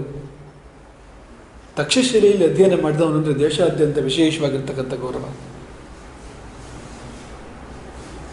ತಕ್ಷಶಿಲೆಯ ಕೆಲವು ವಿಶೇಷ ವ್ಯಕ್ತಿತ್ವಗಳು: ಆಚಾರ್ಯ ಚಾಣಕ್ಯ, ವಿಷ್ಣುಗುಪ್ತ. ತಕ್ಷಶಿಲೆಯ ವಿದ್ಯಾರ್ಥಿಯೂ ಹೌದು, ಆಚಾರ್ಯನೂ ಹೌದು, ಪ್ರಾಚಾರ್ಯನೂ ಹೌದು. ವಿಷ್ಣುಗುಪ್ತ ವಿರಚಿತ ಅರ್ಥಶಾಸ್ತ್ರ, ಚಾಣಕ್ಯ ವಿರಚಿತ ಅರ್ಥಶಾಸ್ತ್ರ, ಅದು ಇಲ್ಲಿಯೇ ಆವಿರ್ಭವಿಸಿತ್ತು, ತಕ್ಷಶಿಲೆಯಲ್ಲಿಯೇ ಆವಿರ್ಭವಿಸಿರ್ತಕ್ಕಂಥದ್ದು. ಚಕ್ರವರ್ತಿ ಚಂದ್ರಗುಪ್ತ, ಆಚಾರ್ಯ ಚಾಣಕ್ಯ, ಚಕ್ರವರ್ತಿ ಚಂದ್ರಗುಪ್ತ, ಮಹಾವ್ಯಾಕರಣ ಪಾಣಿನಿ, ಯೋಗ ವಿಶಾರದ ಪತಂಜಲಿ, ಶಸ್ತ್ರಚಿಕಿತ್ಸೆ ಪಿತಾಮಹ ಸುಶ್ರುತ, ಮಹಾವೈದ್ಯ ಆದಿವೈದ್ಯ ಧನ್ವಂತರಿ, ಚರಕ ಸಂಹಿತೆಯ ಖ್ಯಾತಿಯ ಚರಕ, ಗ್ರೀಕ್ ಸಾಮ್ರಾಟ ಮಿಲಿಂದ. ಪಟ್ಟಿ ಬಹಳ ಉದ್ದವಿದೆ. ಭೌಮ ವ್ಯಕ್ತಿತ್ವಗಳು ಇಲ್ಲಿ ಅಧ್ಯಯನವನ್ನು ಮಾಡಿದ್ದವು, ಅಧ್ಯಾಪನವನ್ನು ಮಾಡಿದ್ವು, ಇಲ್ಲಿಂದ ಸ್ಫೂರ್ತಿಯನ್ನು ಪಡೆದಿದ್ವು, ದೇಶವನ್ನು ಕಟ್ಟಿದ್ವು. ಚಂದ್ರಗುಪ್ತನ ಮೂಲಕ ಚಾಣಕ್ಯ ದೇಶವನ್ನೇ ಪರಿವರ್ತನೆ ಮಾಡಿರ್ತಕ್ಕಂಥದ್ದು ಸುಪ್ರಸಿದ್ಧ. ನಂತರ ಅಂಧಕಾರ ಶಾಸನವನ್ನು ಕೊನೆಗೊಳಿಸಿ ಮೌರ್ಯ ಸಾಮ್ರಾಜ್ಯವನ್ನು, ಭಾರತದ ಸ್ವರ್ಣಯುಗವನ್ನು ಚಾಣಕ್ಯರು ಪ್ರಾರಂಭ ಮಾಡಿದ್ದು ಇದೇ ತಕ್ಷಶಿಲೆ ವಿಶ್ವವಿದ್ಯಾಲಯವನ್ನು ಮಾಧ್ಯಮ ಮಾಡಿಕೊಂಡು ಅನ್ನೋದನ್ನು ನಾವು ನೆನಪಿನಲ್ಲಿರಿಸಿಕೊಳ್ಬೇಕು. ಇಂತಹ ತಕ್ಷಶಿಲೆಯ ವಿಶ್ವವಿದ್ಯಾಲಯ ಇರಾನ್, ಗ್ರೀಕ್, ಹೂಣರು, ಶಕರು ಮೊದಲಾದ ಪರಕೀಯರ ದಾಳಿಗಳಿಂದ ಸುಮಾರು ಕ್ರಿಸ್ತಶಕ 5ನೇ ಶತಮಾನದ ಹೊತ್ತಿಗೆ ನಾಶವಾಯಿತು.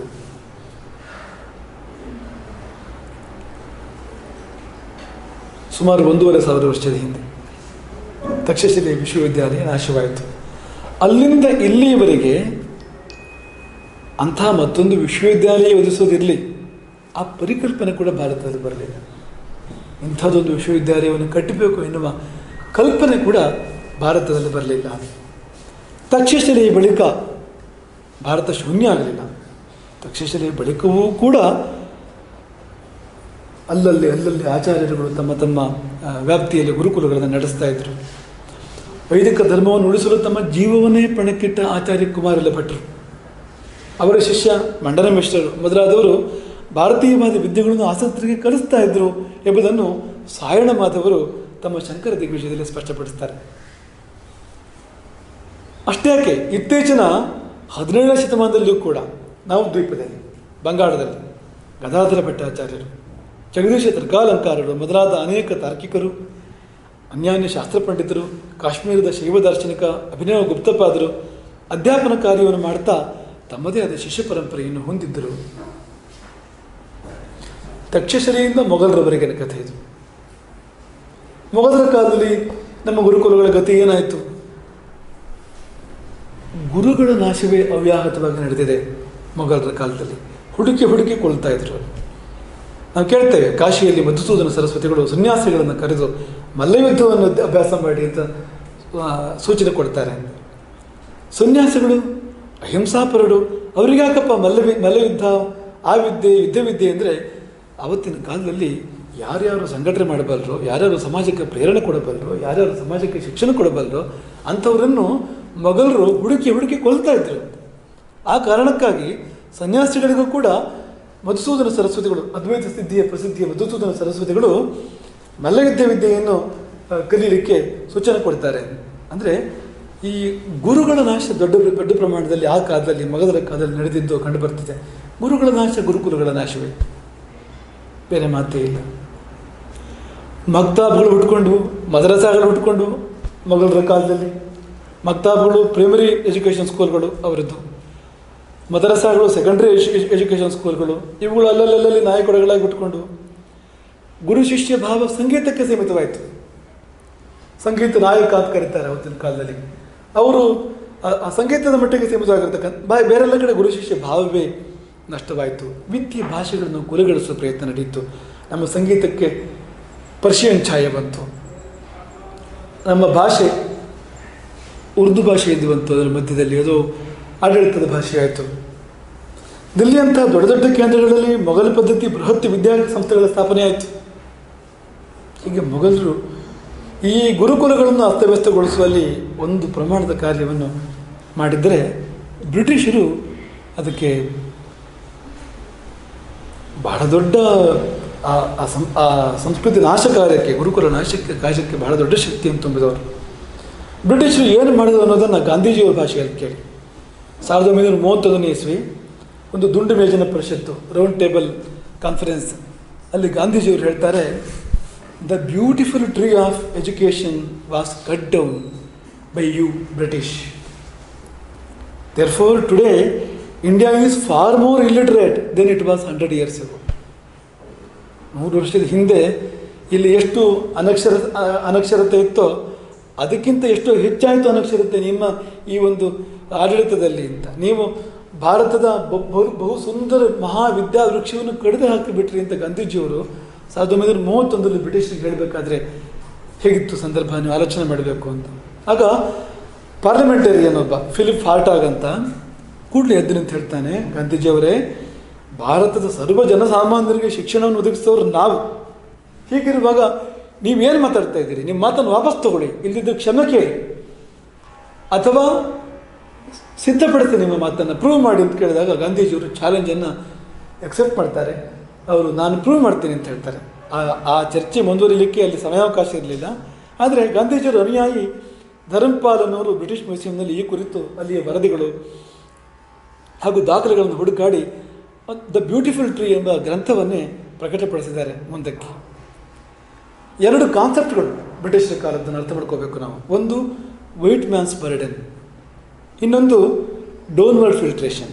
ಈ 2 ಕಾನ್ಸೆಪ್ಟ್ಗಳ ಮೂಲಕ ನಮ್ಮ ಗುರುಕುಲಗಳನ್ನು ವ್ಯವಸ್ಥಿತವಾಗಿ ನಾಶಪಡಿಸಲಾಯಿತು. ಏನೊಂದು ವೈಟ್ ಮ್ಯಾನ್ಸ್ ಬರ್ಡನ್ ಅಂತಂದರೆ, ವೈಟ್ ಮ್ಯಾನ್ಸ್ ಬರ್ಡನ್ ಅಂದರೆ ಅವರ ಭಾವ ಏನು ಅಂದರೆ, ಬಿಳಿಯರು ಮೇಲು, ಪ್ರಪಂಚದ ಮತ್ತೆಲ್ಲ ಜನ ಕಪ್ಪು ಕಂದು, ಇವೆಲ್ಲ ಜನಗಳು ಕೀಳು ಕಸ. ಹಾಗಾಗಿ ಇದು ನಮ್ಮ ಬರ್ಡನ್, ಬಿಳಿಯರ ಬರ್ಡನ್, ನಮ್ಮ ಭಾರ, ಅವರನ್ನೆಲ್ಲ ಮೇಲೆತ್ತಬೇಕು. ನಾವು ಮೇಲೆತ್ತದಂದ್ರೆ ಹೇಗೆ? ಅವರ ಸಂಸ್ಕೃತಿಯನ್ನು ನಾಶಪಡಿಸಿ ನಮ್ಮದನ್ನು ಅವರಿಗೆ ಹೇಳ್ಕೊಡೋದ್ರ ಮೂಲಕವಾಗಿ ಅವರಿಗೆ ನಾವು ಬೆಳಕು ಕೊಡುವವರು ಅಂತ, ಅವರನ್ನು ಮೇಲೆತ್ತೋರು ನಾವು ಅಂತ. ಹಾಗಾಗಿ ವೈಟ್ ಮ್ಯಾನ್ಸ್ ಬರ್ಡನ್ ಎನ್ನುವಂಥ ಕಾನ್ಸೆಪ್ಟ್ ಇವತ್ತು ಕೂಡ ಇದೆ. ಇದಕ್ಕೆ ಬೇರೆ ಬೇರೆ ರೂಪ ಇದೆ. ಈಗ ನಾವು ರೇಸಿಸಮ್ ನೋಡ್ತೇವೆ. ಅಮೇರಿಕಾದಲ್ಲಿ ಇವತ್ತು ಕೂಡ ರೇಸಿಸಮ್ನ ಪ್ರತಾಪವನ್ನು ಕಾಣ್ತೇವೆ ನಾವು. ಏನದು? White man's burden. ಹಾಗೆ ರಿಲಿಜನ್, ಕ್ರಿಶ್ಚಿಯಾನಿಟಿ, ಇದ್ರ ಆಳದಲ್ಲಿರ್ತಕ್ಕಂಥದ್ದು ಕ್ರಿಶ್ಚಿಯಾನಿಟಿ, ಅದನ್ನು ಕೂಡ ಕಾಣ್ತೇವೆ ನಾವು ಅದನ್ನು. ಆದರೆ ಈ ಮತಾಂತರ ಅನ್ನೋದು ಇದರದ್ದೇ ಇನ್ನೊಂದು ರೂಪಾಂತರ ಅಂತ. ಬೇರೆ ಯಾವ ಮತಗಳು ಧರ್ಮಗಳು ಅವೆಲ್ಲ ಸಾಧುವಾದದ್ದಲ್ಲ, ಇದೇ ಸಾಧುವಾದದ್ದು, ಇದನ್ನೇ ಎಲ್ಲರೂ ಕೂಡ ಆಶ್ರಯಿಸಬೇಕು ಅನ್ನೋ ಒಂದು ಭಾವ ಅಲ್ಲಿರ್ತಕ್ಕಂಥದ್ದು ಅಂತ. ಬ್ರಿಟಿಷರು ಹೇಗೆ ಗುರುಕುಲಗಳನ್ನು ನಾಶಪಡಿಸಿದರು ಅಂದರೆ, ಮೊಘಲರದ್ದು ಕತ್ತಿ ಆದರೆ ಈ ಬ್ರಿಟಿಷರದ್ದು ಬ್ಲೇಡ್. ಇವರೇನು ಮಾಡ್ತಾರೆ ಅಂತಂದರೆ, ಕಂದಾಯದ ಹೊರೆ ಇರ್ತಾರೆ. ಈಗ ಆವತ್ತಿನ ಕಾಲದಲ್ಲಿ ಸುಮಾರು 35% 50% ಕಂದಾಯ ಮುಕ್ತವಾಗಿರ್ತಕ್ಕಂಥ ಭೂಮಿ ಇತ್ತು ಹಳ್ಳಿಗಳಲ್ಲಿ. ಆ ಭೂಮಿಯಿಂದ ಬರ್ತಕ್ಕಂಥ ದ್ರವ್ಯ ಅದು ವಿದ್ಯಾಭ್ಯಾಸಕ್ಕೆ ಉಪಯೋಗ ಆಗ್ತಾ ಇತ್ತು, ದೇವಸ್ಥಾನಗಳ ಉತ್ಸವಗಳಿಗೆ ಉಪಯೋಗ ಆಗ್ತಾ ಇತ್ತು, ನೀರಾವರಿಗೆ ಉಪಯೋಗ ಆಗ್ತಾ ಇತ್ತು. ಈ ಎಲ್ಲ ಕಾರ್ಯಗಳಿಗೆ ಆ ಹಣವೇ ಉಪಯೋಗ ಆಗ್ತಾ ಇದ್ದಿದ್ದು. ಅಂದರೆ ಅರ್ಧಕ್ಕರ್ಧ ಆಡಳಿತವನ್ನು ಹಳ್ಳಿಗಳು ಅವೇ ಮಾಡ್ಕೊಳ್ತಾ ಇತ್ತು ಅಂತ. ಬ್ರಿಟಿಷರು ಆ 35-50% ಇದ್ದಂಥ ಆ ಕಂದಾಯದ ಒಂದು ಅಂದರೆ ಅಷ್ಟಕ್ಕೆ ಮಾತ್ರ ಇದ್ದದ್ದನ್ನು ಅಷ್ಟು ಭೂಮಿ ಏನು ಕಂದಾಯ ಮುಕ್ತವಾಗಿತ್ತು ಅದನ್ನು 5% ಇಳಿಸ್ಬಿಟ್ರು ಅಂತ.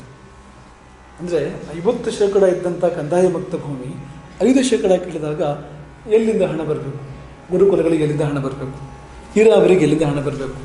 ದೇವಸ್ಥಾನದ ಉತ್ಸವಗಳಿಗೆ ಹಣ ಎಲ್ಲಿಂದ ಬರಬೇಕು? ಹಣ ಇಲ್ಲದಂತೆ ಮಾಡ್ತಾರೆ ಕಂದಾಯದ ಮೂಲಕವಾಗಿ ಬ್ರಿಟಿಷರು. ಪ್ರಜೆಗಳಿಂದ ಪ್ರತಿಭಟನೆ ಬಂದಾಗ ಬ್ರಿಟಿಷ್ ಸರ್ಕಾರ ಹೇಳ್ತು, ನೀವೇನು ಚಿಂತೆ ಮಾಡಿಬಿಡಿ, ವಿದ್ಯಾಭ್ಯಾಸ ತಾನೇ, ನಾವೊಂದು ಎಜುಕೇಷನ್ ಡಿಪಾರ್ಟ್ಮೆಂಟ್ ಮಾಡ್ತೇವೆ. ನೀರಾವರಿ ತಾನೇ, ನಾವು ನೀರಾವರಿ ಡಿಪಾರ್ಟ್ಮೆಂಟ್ ಮಾಡ್ತೇವೆ. ದೇವಸ್ಥಾನಗಳು ತಾನೇ, ನಾವೊಂದು ಮುಜರಾಯಿ ಡಿಪಾರ್ಟ್ಮೆಂಟ್ ಮಾಡ್ತೇವೆ, ಎಂಡೋಮೆಂಟ್ ಡಿಪಾರ್ಟ್ಮೆಂಟ್ ಮಾಡ್ತೇವೆ. ಹೀಗೆ ಇವೆಲ್ಲ ಸರ್ಕಾರದ ಪಾಲಾಯಿತು. ಇಷ್ಟಾದರೂ ಭಾರತೀಯರು ಕಷ್ಟವೋ ನಷ್ಟವೋ ತಮ್ಮ ವಿದ್ಯಾಪದ್ಧತಿಯನ್ನು ಬಿಡಲಿಲ್ಲ. ಹಳ್ಳಿಗಳಲ್ಲಿ ಗುರುಕುಲಗಳು ಮುಂದುವರೆತು. ಆಗ ಒಂದು ಸರ್ವೆ ಮಾಡ್ತಾರೆ. 1822 ಬ್ರಿಟಿಷರು ಒಂದು ಸರ್ವೆ ಮಾಡ್ತಾರೆ. ಈ ಆಗಿನ ಕಾಲದ DC-ಗಳು, ಡಿಸ್ಟ್ರಿಕ್ಟ್ ಕಲೆಕ್ಟರ್ಗಳಿಗೆ ಆದೇಶ ಹೋಗ್ತದೆ ಸಮೀಕ್ಷೆ ಮಾಡೋದಕ್ಕೆ. ಎಷ್ಟು ಗುರುಕುಲಗಳು ಇನ್ನೂ ಉಳ್ಕೊಂಡಿವೆ, ಏನಾಗಿದೆ ಕಥೆ ನೋಡಿ ಅಂತ, ನಮ್ಮ ಪ್ರಯೋಗ ಸಫಲವಾಯಿತೇ ಇಲ್ಲವೇ ಅಂತ ಒಂದು ಸರ್ವೆ ಮಾಡ್ತಾರೆ. ಸರ್ವೆ ಮಾಡಿದಾಗ ಬಂದಿದ್ದೇನು, ಬಂಗಾಳದಲ್ಲಿ 1,00,000 ಗ್ರಾಮ ಗುರುಕುಲಗಳಿದ್ದವು ಅಂತ. ಬಂಗಾಳ ಮಾತ್ರದಲ್ಲಿ. ಮಡ್ರಾಸ್ನಲ್ಲಿ, ತಮಿಳುನಾಡಿನಲ್ಲಿ ಶಾಲೆ ಇಲ್ಲದ ಒಂದು ಹಳ್ಳಿಯೂ ಇರಲಿಲ್ಲ. ಹಾಗೆ ಮುಂಬೈಯಲ್ಲಿ ಯಾವುದೇ ಗ್ರಾಮದ ಜನಸಂಖ್ಯೆ 100 ಮನೆ ಸಂಖ್ಯೆ ಅಲ್ಲ, ಜನಸಂಖ್ಯೆ 100 ಹತ್ತಿರ ಇದ್ದರೆ ಅಲ್ಲಿ ಒಂದು ಗುರುಕುಲ ಕಡ್ಡಾಯ, ಒಂದು ಶಾಲೆ ಕಡ್ಡಾಯ. ಈ ಶಾಲೆಗಳಲ್ಲಿ ಎಲ್ಲ ಜಾತಿ ಶಿಕ್ಷಕರಿದ್ದರು, ಎಲ್ಲ ಜಾತಿ ವಿದ್ಯಾರ್ಥಿಗಳಿದ್ದರು. ಶಿಕ್ಷಕರಲ್ಲಿ 7% 48% ಬ್ರಾಹ್ಮಣರಿದ್ದರು, 7% 48%. ಇತರ ಉಳಿದ ಶಿಕ್ಷಕರು ಇತರ ಜಾತಿಗಳಿಂದ ಬಂದಿದ್ದರು. ಇದಲ್ಲದೆ ಎಲ್ಲ ಮಕ್ಕಳು ತಮ್ಮ ತಮ್ಮ ಮಾತೃಭಾಷೆಯಲ್ಲಿ ಶಿಕ್ಷಣ ಪಡಿತಾ ಇದ್ದರು. ಒಂದು ವಿಶ್ವಾಸ ಅವರಲ್ಲಿ ಮೂಡ್ತಾ ಇತ್ತು. ಜೀವನೋಪಯೋಗಿ ವೃತ್ತಿಗಳನ್ನು ಕಲ್ತ್ಕೊಳ್ತಾ ಇದ್ರು. ಅವರು ಜೀವನಕ್ಕೆ ತೊಂದರೆ ಇರಲಿಲ್ಲ ಅವರಿಗೆ.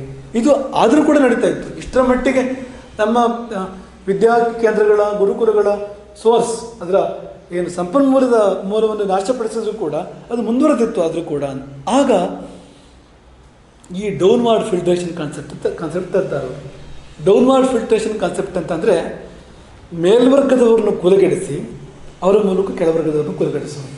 ಈ ಮೇಲ್ವರ್ಗದವರು ಅವರು ಇನ್ಫ್ಲೂಯೆನ್ಷಿಯಲ್, ಅವರು ಪ್ರಭಾವ ಬೀರ್ತಾರೆ ತಮ್ಮ ಸುತ್ತಮುತ್ತ ಸಮಾಜದ ಮೇಲೆಲ್ಲ. ಹಾಗಾಗಿ ಇವರನ್ನು ಕೆಡಿಸೋದ್ರ ಮೂಲಕವಾಗಿ ಎಲ್ಲರನ್ನು ಕುಲಗೆಡಿಸೋ ಎನ್ನುವ ಒಂದು ಪ್ರಯತ್ನ.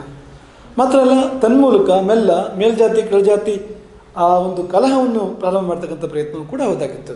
ಅದಕ್ಕಿಂತ ಹಿಂದೆ ಭಾರತದಲ್ಲಿ ಆ ರೀತಿ ಕಲಹಗಳಿಲ್ಲ. ಬ್ರಿಟಿಷ್ ಕಾಲದಿಂದ ಈ ಜಾತಿ ಕಲಹಗಳು ಪ್ರಾರಂಭ ಆಗಿರ್ತಕ್ಕಂಥದ್ದು. ಈ ಡೌನ್ವಾರ್ಡ್ ಫಿಲ್ಟ್ರೇಷನ್ ಮಾಡಿ ಒಂದಷ್ಟು ಕಾಲ ಮುಂದುವರೆದವರಿಗೆ ಶಿಕ್ಷಣ ಕೊಟ್ಟು ಅವ್ರನ್ನ ಒಂದು ಪ್ರಮಾಣದಲ್ಲಿ ಕೆಡಿಸ್ತಾರೆ. ಆದರೆ ಉಳಿದವರು ಹಾಗೆ ಇದ್ದರು, ಅವ್ರು ಕೆಡಲೇ ಇಲ್ಲ. ಇವರು ಒಂದು ಮಟ್ಟಿಗೆ ಮಾತ್ರ ಕೆಟ್ಟರು, ಪೂರ್ತಿ ಕೆಡಲಿಲ್ಲ. ಆಗ ಮತ್ತೊಂದು ಅವರು ಒಂದು ಒಂದು ಸಮಾಲೋಚನೆಯನ್ನು ಮಾಡಿ, ಇದು ಬೇಡ, ಮೇಲ್ವರ್ಗದವ್ರನ್ನ ಬಿಟ್ಬಿಡು, ಕೆಳವರ್ಗದವರು, ಆದಿವಾಸಿಗಳು ಅಥವಾ ಬುಡಕಟ್ಟು ಜನಾಂಗದವರು ಅಥವಾ ನಿನ್ನ ವರ್ಗದವರು, ಇವರಿಗೆ ಶಿಕ್ಷಣ ಕೊಡು, ಇವ್ರನ್ನ ಎತ್ತಿಕಟ್ಟು. ಈವರೆಗೂ ನಿಮಗೆ ವಿದ್ಯೆ ಕೊಡದೇ ಇದ್ದವರು ಈ ಮೇಲ್ಜಾತಿಯವರು ಎನ್ನುವುದಾಗಿ ಅವ್ರನ್ನ ಎತ್ತಿಕಟ್ಟು. ಈ ರೀತಿ ಒಂದು ಸಿದ್ಧಾಂತವನ್ನು ತಂದು ಈ ಕೆಳವರ್ಗ ಮೇಲ್ವರ್ಗ ಎನ್ನುವ ಒಂದು ಕಂದಕವನ್ನು ಅವತ್ತಿನ ಕಾಲದಲ್ಲಿ ಸೃಷ್ಟಿ ಮಾಡಲಾಯಿತು. ನೋಡಿ, ನಿಮಗೆ ಈ ನಮ್ಮ ಈ ಲಾರ್ಡ್ ಮೆಕಾಲೆ 2 ಹೇಳಿಕೆಗಳನ್ನು ಮುಂದೆ ಇಡುತ್ತೆ. ಭಾರತದ ಗುರುಕುಲಗಳನ್ನು ಕೊಲೆಗಡಿಸುವಲ್ಲಿ ಪ್ರಮುಖ ಪಾತ್ರ ವಹಿಸಿದ ಲಾರ್ಡ್ ಮೆಕಾಲೆ, ಆತನ 2 ಹೇಳಿಕೆಗಳು, ಒಂದು ಮೊದಲನೇದ್ದು, ಒಂದು ಆಮೇಲಿನದ್ದು. 1835 ಮೆಕಾಲೆ ಭಾರತವನ್ನು ಅವಲೋಕನ ಮಾಡಿದಾಗ ಏನು ಹೇಳ್ತಾನೆ, ಪ್ರಸಿದ್ಧ ಇದು: ನಾನು ಭಾರತದ ಉದ್ದಗಲವನ್ನು ಸುತ್ತಿದ್ದೇನೆ, ಆದರೆ ಸಮಗ್ರ ಭಾರತ ವರ್ಷದಲ್ಲಿ ಒಬ್ಬನೇ ಒಬ್ಬ ಭಿಕ್ಷುಕನಿಲ್ಲ, ಒಬ್ಬನೇ ಒಬ್ಬ ಕಳ್ಳನಿಲ್ಲ. ರೋಮಾಂಚನ ಆಗ್ತದೆ ಅಂತ ಮೆಕಾಲೆ ಹೇಳ್ತಾನೆ. ಎಂಥ ಸಂಪತ್ತು ಈ ದೇಶದಲ್ಲಿದೆ, ಎಂಥ ಉನ್ನತ ನೈತಿಕ ಮೌಲ್ಯಗಳು ಈ ದೇಶದಲ್ಲಿದೆ, ಈ ಜನರಲ್ಲಿ ಎಂಥ ಸಾಮರ್ಥ್ಯ ಇದೆ.